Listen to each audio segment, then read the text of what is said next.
ముఖ్యమంత్రి ఉండి ఈ వయసులో కూడా అర్ధరాత్రి వేళ రిస్క్ ఉన్నా సరే ప్రజల ప్రాణాలే ముఖ్యమని విజయవాడలో వరద బాధితులకు సహాయ కార్యక్రమంలో పాల్గొన్న చంద్రబాబు నాయుడును చూసి చలించిపోయానని, ప్రజల పట్ల చిత్తశుద్ధి కలిగిన చంద్రబాబు నాయుడు లాంటి నాయకుడు ఈ ప్రపంచంలో మరొకరు ఉండరని టీడీపీ రాష్ట్ర అధికార ప్రతినిధి పిఠాపురం మాజీ ఎమ్మెల్యే వర్మ కొనియాడారు. విజయవాడ వరద బాధితుల కోసం పిఠాపురం నుంచి తన వంతుగా 4 టన్నుల కాయగూరలను వ్యాన్లో తరలించారు. పిఠాపురం పార్టీ కార్యాలయం నుంచి ఈ కాయగూరల వ్యానును టీడీపీ నాయకులతో కలిసి మాజీ ఎమ్మెల్యే వర్మ జెండా ఊపి తరలించారు. ఈ సందర్భంగా మాజీ ఎమ్మెల్యే వర్మ మీడియాతో మాట్లాడారు. ముఖ్యమంత్రి 30 సంవత్సరం పూర్తయింది. ఇదే పిఠాపురాన్ని మేము 5,000 10,000 మందితో బ్రహ్మాండమైన ర్యాలీ పెట్టుకుని చేసుకుందాం అనుకున్నాం. కానీ చంద్రబాబు నాయుడు గారు ప్రజలందరూ కూడా ఈ వరదల్లో బాధలో ఉన్నారు, ఇటువంటి కార్యక్రమాలు చేయటం.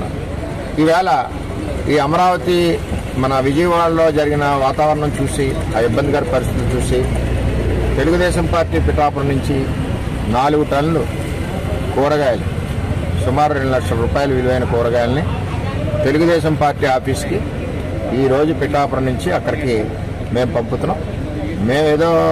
మేము పంపడం వల్ల తీరిపోతాయని కాదు, మా నియోజకవర్గం తెలుగుదేశం పార్టీ కుటుంబం, చంద్రబాబు నాయుడు గారి కుటుంబం, మా నియోజకవర్గం అంతా కూడా చంద్రబాబు నాయుడు గారి కుటుంబం. ఆయన ఆశయాలకు అనుగుణంగా, ఆయన నేర్పిన అడుగులకు అనుగుణంగా, సంస్కృతికి అనుగుణంగా ఒకరికి సహాయం చేయాలని ఒక ఆలోచనతో ఈవేళ అందరూ కూడా ఇబ్బందికర పరిస్థితిలో ఉన్నారని చెప్పి పిఠాపురం నుంచి 4 టన్నుల కూరగాయలు మంగళగిరి పార్టీ ఆఫీస్కి మేము పంపిస్తున్నాం. అక్కడి నుంచి వారు ఎక్కడ అవసరం ఉందో అక్కడ ఉపయోగించుకుంటారు.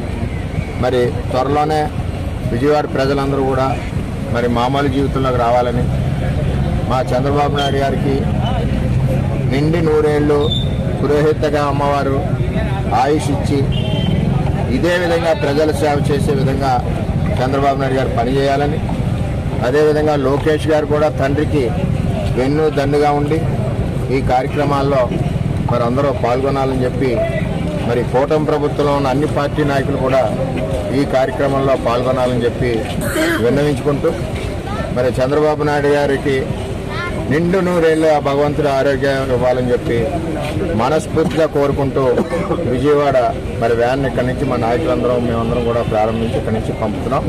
మరి దయచేసి విజయవాడ ప్రజలకు కూడా కనకదుర్గ అమ్మవారి ఆశీస్సులతో మళ్ళీ మామూలు విజయవాడగా చంద్రబాబు నాయుడు గారి నాయకత్వం అవ్వాలని కోరుకుంటున్నాం.